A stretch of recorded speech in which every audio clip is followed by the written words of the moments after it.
किराएदार बेटा। उठ जा नालायक, सुबह के 8 बजने को है। तुझे एग्जाम नहीं देना क्या? थोड़ी देर और सोने दीजिए ना पापा। तू उठता या फिर मैं तेरे ऊपर पानी फेंकूं? रोज गधों की तरह सोता रहता है, पेपर की कोई टेंशन ही नहीं है। और एक हमारा समय था जब हम पेपर में फेल होने के डर से रात भर पढ़ा करते थे, सो ही नहीं पाते थे। तो क्या अब आप उसका बदला मुझसे लेंगे? मैं 15 मिनट बाद उठ जाऊंगा, आप प्लीज जाइए, मुझे डिस्टर्ब मत कीजिए। इतना कहकर रौनक रजाई ढककर फिर से सो जाता है। तू ऐसा नहीं मानेगा, रुक मैं अभी पानी लेकर आता हूं। बस फिर क्या था, इतना कहकर वो भागते हुए बाथरूम में जाते हैं और पानी की एक बड़ी सी बाल्टी लाकर रौनक के ऊपर फेंक देते हैं। पानी पड़ते ही रौनक झट से उठ जाता है। ये आपने क्या किया पापा? अब तो उठेगा नहीं तो यही करना पड़ेगा ना। वैसे थैंक्स डैड, आपके कारण ना अब मुझे नहाने की भी जरूरत नहीं पड़ेगी। चलिए अब आप माँ से बोलकर मेरे कपड़े निकलवा दीजिए, तब तक मैं ब्रश कर लेता हूँ। वैसे कल ना आप एक काम और करना, नहलाने के साथ साथ मुझे ब्रश भी करवा देना। ये ब्रश करने में ना मुझे बहुत आलस आता है। रौनक की बातों से अरविंद का मुंह खुला का खुला रह जाता है। वो अपनी पत्नी कमला के पास जाता है और रौनक की हरकतों के बारे में बताता है, जिसे सुन उसकी पत्नी हंसने लगती है। तुम अपने बेटे को समझाने के बजाय हंस रही हो। रौनक बच्चा है, धीरे धीरे सुधर जाएगा, आप क्यों उसके पीछे पड़े रहते हो? अभी नहीं सुधरेगा तो कब सुधरेगा? 10वीं क्लास में है रौनक, वो अब कोई बच्चा नहीं रहा। अरविंद की इतना बोलते ही वहां रौनक भी आ जाता है। क्या डैड, मैंने आपको एक काम दिया था, वो भी नहीं हुआ आपसे। अरे क्या हुआ बेटा? माँ, मैंने डैड से बोला था कि वो आपको बोलकर मेरे स्कूल की यूनिफॉर्म निकाल दे, लेकिन मेरे पीछे पड़ने के अलावा इनसे एक काम ढंग से नहीं होता। देख रही हो कमला, देख रही हो अपने लाडले को? अरे आप चुप रहिए जी। चलो बेटा, मैं तुम्हें कपड़े निकाल कर दे देती हूँ। बस ऐसे ही साल पर साल बीतते जाते हैं, लेकिन रौनक के रवैये में कोई बदलाव नहीं आता। वो पहले से भी ज्यादा आलसी और पूरी तरह अपने माता पिता पर निर्भर हो जाता है। 2 साल बाद पता नहीं कहाँ गायब रहता है पूरे दिन, अब तक तो आ जाना चाहिए था। अरे आप इतनी फिक्र क्यों कर रहे हो उसकी? दोस्तों के साथ खेल रहा होगा, आ जाएगा अभी। ये कोई टाइम है खेलने का? 10 बजने वाले हैं, इतनी रात में कौन खेलता है? कमला कुछ कहती उससे पहले ही रौनक वहां आ जाता है। मम्मी जल्दी से खाना लगा दो, बहुत भूख लग रही है। तुम्हें तब तक खाना नहीं मिलेगा जब तक तुम बता नहीं देते कि इतनी रात गए कहां से आ रहे हो। ओ प्लीज डैड, अब आप एसी पे प्रद्युमन बनकर मेरे सर पर बंदूक लेकर मत बैठ जाना। अपनी फालतू की बकवास बंद कर और बता कहां से आ रहा है। माँ अब समझाइए ना डैड को। बता देना बेटा, इनको भी तसल्ली हो जाएगी।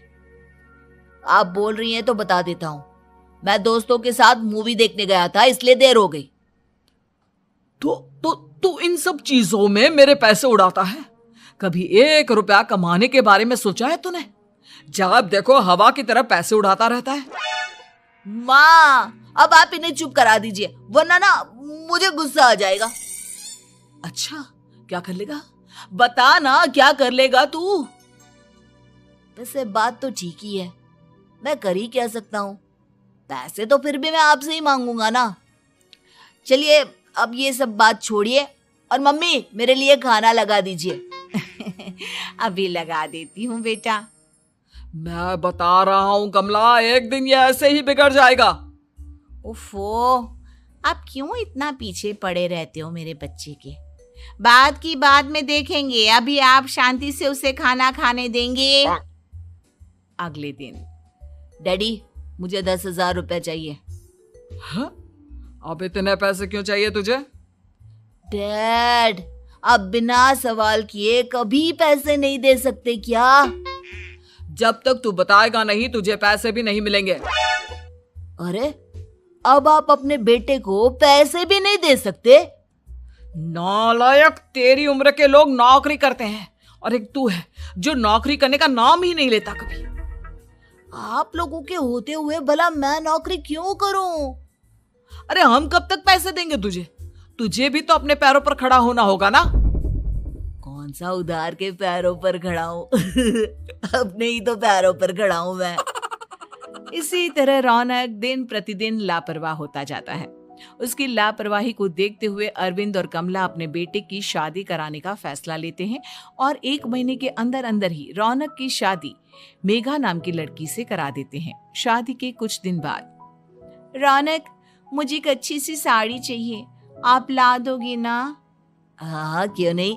कितने तक की आती है साड़ी? यही करीब 5,000 तक की।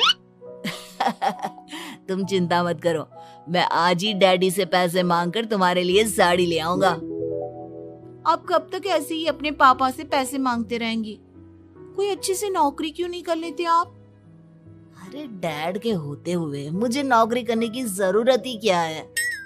पर आप ऐसे कब तक उनसे पैसे मांगते रहेंगे? कुछ आपको अपने दम पर भी तो करना होगा ना। अब तुम भी बाकी लोगों की तरह मुझे ज्ञान देना शुरू मत कर देना। साड़ी चाहिए ना तुम्हें, मिल जाएगी बस। इतना कहकर रौनक अपने पिता से पैसे मांगने चला जाता है। डैडी, मुझे 5,000 रुपया चाहिए। अब 5,000 क्यों चाहिए तुझे? वो मेघा को साड़ी चाहिए थी। अरविंद आगे बिना कुछ कहे चुपचाप उसे पैसे निकाल कर दे देता है। कुछ दिन बाद, तुम्हें नहीं लगता कमला, रौनक हम पर पहले से भी ज्यादा डिपेंड हो गया है? मुझे तो अब उसके भविष्य की चिंता होने लगी है। कल को हमें कुछ हो गया तो वो क्या करेगा? काश तुमने पहले ये सोच लिया होता तो आज हमारा बेटा इतना लापरवाह नहीं होता। तब मुझे कहाँ पता था कि मेरा लाड प्यार उसे इतना बिगाड़ देगा कि वो इस हद तक लापरवाह बन जाएगा। कोई बात नहीं, अभी भी देर नहीं हुई। मुझे पता है उसे कैसे सुधारा जा सकता है। कैसे? अरविंद कुछ कहता उससे पहले रौनक वहां आ जाता है और पैसों के लिए हाथ फैलाने लगता है। डैड, मैं और मेघा बाहर घूमने जाना चाहते हैं। अरे वाह, ये आज सूरज कहाँ से निकला है? Dad please. अच्छा चलो अब मुद्दे की बात करो। मुझे अब 25,000 चाहिए। अब तुम्हें 1 रुपया भी नहीं मिलने वाला। अगर तुम्हें पैसों की इतनी ही जरूरत है तो कोई ढंग की नौकरी कर लो। मम्मी, आप कुछ कहिए ना डैड को। बेटा, वो गलत क्या बोल रहे हैं? ये सब हम तेरे भले के लिए ही तो कर रहे हैं। मम्मा, मैंने बताया ना आपको, मुझे नहीं करनी कोई जॉब वॉब। तो ठीक है, निकल जाओ हमारे घर से। तुम्हारे जैसे लोगों के लिए मैंने ये घर खड़ा नहीं किया है। जितना ये घर आपका है ना, उतना ही मेरा भी है। मैं कहीं नहीं जाने वाला। जाना तो पड़ेगा ही तुझे, क्योंकि अब मैं तेरा कोई भी खर्चा नहीं उठाने वाला। ठीक है, मत उठाइए मेरा खर्चा, मैं अपने दम पर भी जी सकता हूँ।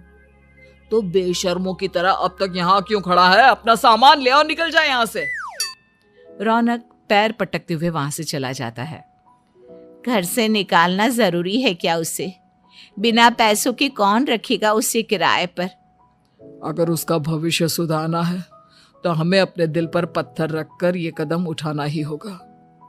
दोनों बात कर रहे होते हैं कि रौनक अपनी पत्नी के साथ एक बड़ा सा बैग लेकर घर से निकल जाता है, लेकिन घर से बाहर उसे कोई भी मुफ्त में अपने घर किराए पर नहीं रखता।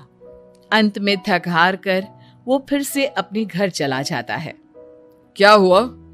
थोड़ी देर पहले तो दहाड़ते हुए घर से निकला था, अब क्या हुआ? नहीं रखा ना किसी ने तुझे किराए पर? डैड प्लीज, मैं कुछ दिनों में कोई अच्छी सी नौकरी शुरू कर दूंगा। आप तब तक तो हमें रख लीजिए प्लीज। सुबह से रात हो चुकी है लेकिन कोई हमें रखने को राजी नहीं है। अब आप ही बताइए, इतनी रात को मैं मेघा को लेकर कहाँ जाऊंगा? ठीक है, बहू की वजह से मैं तुझे घर पर रख रहा हूँ, लेकिन तू इस घर में एक बेटे की नहीं बल्कि एक किराएदार की हैसियत से रहेगा। 3 महीने है तेरे पास। इन 3 महीनों के अंदर अंदर मुझे तेरी पहली तनख्वाह हाथ में चाहिए, समझ गया? पक्का डैड, इन 3 महीनों के अंदर अंदर तो कोई बढ़िया सी नौकरी ढूंढ ही लूंगा मैं। ऐसे ही धीरे धीरे समय बीतने लगता है और अरविंद के दिए 3 महीनों में से 2 महीने बीत चुके होते हैं। पापा जी ने हमें 3 महीने दिए थे, जिसमें से 2 महीने तो बीत चुके हैं। अब ये आखिरी महीना बचा है। अरे तुम चिंता मत करो, आज मेरा ना 2 जगह इंटरव्यू है, दोनों में से कहीं ना कहीं तो जॉब लगी जाएगी। अच्छा, all the best. Raunak interview के लिए निकल जाता है, जिसके बाद शाम में रौनक घर आता है। कैसा गया इंटरव्यू? आपकी नौकरी लगी या नहीं? अरे पहले सांस तो ले लेने दो अच्छे से। बताइए ना, मुझसे तो जरा भी इंतजार नहीं हो रहा है।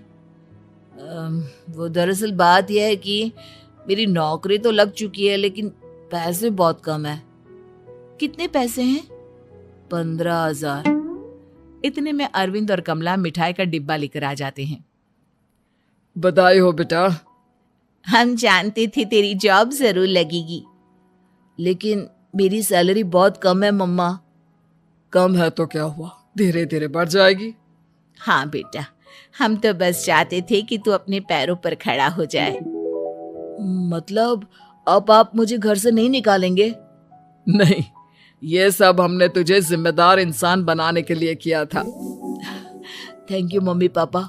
अगर आप दोनों ऐसा नहीं करते तो मुझे कभी अपनी जिम्मेदारियों का एहसास तक नहीं होता। आज आपने मुझे सिखा दिया कि इंसान का अपने पैरों पर खड़ा होना भी जरूरी होता है। इतना कहकर रौनक झट से अपने माता पिता के गले लग जाता है और अपनी कमाई की पहली तनख्वाह वो अपने माता पिता के हाथ में सौंपता है। इस तरह रौनक एक गैर जिम्मेदार व्यक्ति से एक जिम्मेदार व्यक्ति बन जाता है।